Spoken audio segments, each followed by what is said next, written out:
Hello friends, welcome back to our channel. இன்றைக்கி நாம் ஒரு ஹேர் கேர் வீடியோ தான் பார்க்க போகிறோம். வீட்லேயே எப்படி ஈஸியாக ஒரு ஹேர் டானிக் பண்ணுறதுன்னு பார்க்க போகிறோம். வாங்க இப்போ வீடியோக்குள்ளாடி போகலாம்.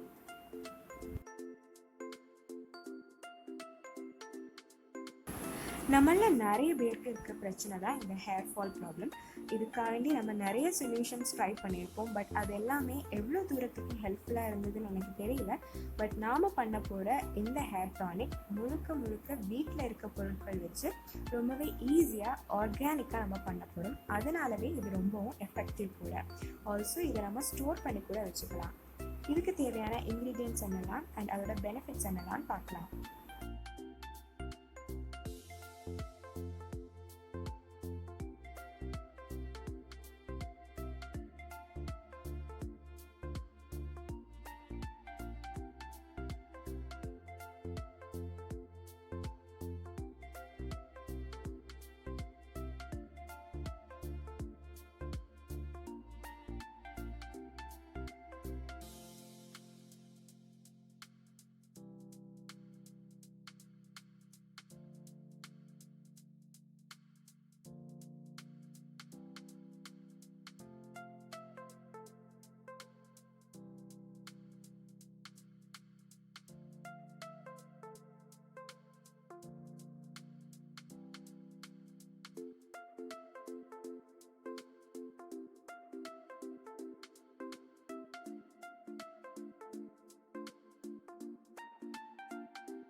இதை பண்ணுறதுக்கு ஒரு பாத்திரத்தில் நான் ஒரு 3/4 லிட்டர் அளவுக்கு தண்ணி எடுத்திருக்கேன். இதில் நாம் கழுவி வச்சுருக்கக்கூடிய பேரைக்காய் இலை, அதாவது கொய்யா இலையை போட போகிறோம். ஒரு 6லேருந்து 10 இலை வரை போட்டுக்கலாம்.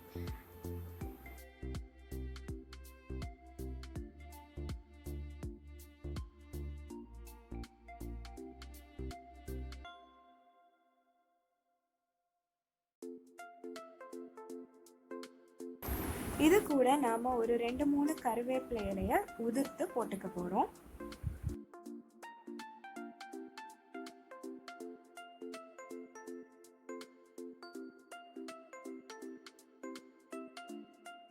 இது கூட நான் ஒரு டேபிள் ஸ்பூன் வெந்தயம் எடுத்திருக்கேன். அதையும் ஆட் பண்ணி இதை நல்லா கொதிக்க வைக்க போகிறோம்.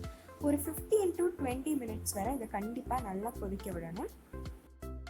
இப்படி கொதிக்க வைக்கும்போது நம்ம போட்டிருக்கக்கூடிய கொய்யா இலை, கருவேப்பிலை அண்ட் வெந்தயத்தோட சாறு எல்லாமே அந்த தண்ணியில் இறங்கிடும். நமக்கு பார்க்கும்போதே தெரியும் அந்த கொய்யா இலையோட கலர் ரொம்பவே ஃபேடாக இருக்கும். இதை நாம் இப்போ நல்லா ஸ்ட்ரெயின் பண்ணி ஆற வச்சுக்க போகிறோம். இப்போ ஒரு மிக்சியில் நான் ஒரு பாதி வெங்காயம் எடுத்திருக்கேன். அதை சும்மா ரஃப்பாக கட் பண்ணி போட போகிறேன்.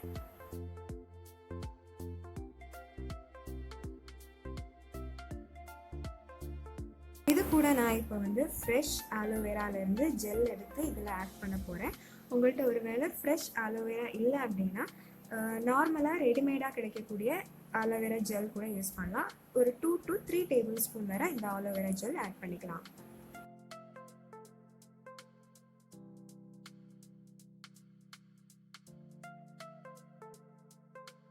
இப்போ இந்த வெங்காயம் அண்ட் ஆலோவேரா ஜெல்லை நல்ல பேஸ்ட்டாக நம்ம அரைச்சி எடுத்துக்க போகிறோம். நம்ம அரைச்சி எடுத்து இந்த பேஸ்ட்டு நம்ம ஏற்கனவே காய்ச்சி வச்சுருந்த அந்த சொல்யூஷனில் ஆட் பண்ணி நல்லா மிக்ஸ் பண்ணி எடுத்துக்க போகிறோம். அவ்வளோதான், இப்போ நம்ம ஹேர் டானிக் ரெடி ஆயிடுச்சு. இந்த ஹேர் டானிக்கை நம்ம தலையில் நம்மளோட ஹேர் ரூட்ஸ் எல்லாத்தையும் பண்ணுற மாதிரி நல்லா மசாஜ் பண்ணணும். ஒரு 30 மினிட்ஸ் கழித்து வாஷ் பண்ணால் போதும். இப்படி வாரத்தில் 2 வாரம் செஞ்சுட்டு வந்தோம்னா நம்மளோட ஹேர் ஃபால் ப்ராப்ளம் சரியாயிடும். தேங்க்ஸ் ஃபார் வாட்சிங். போகிறோம்.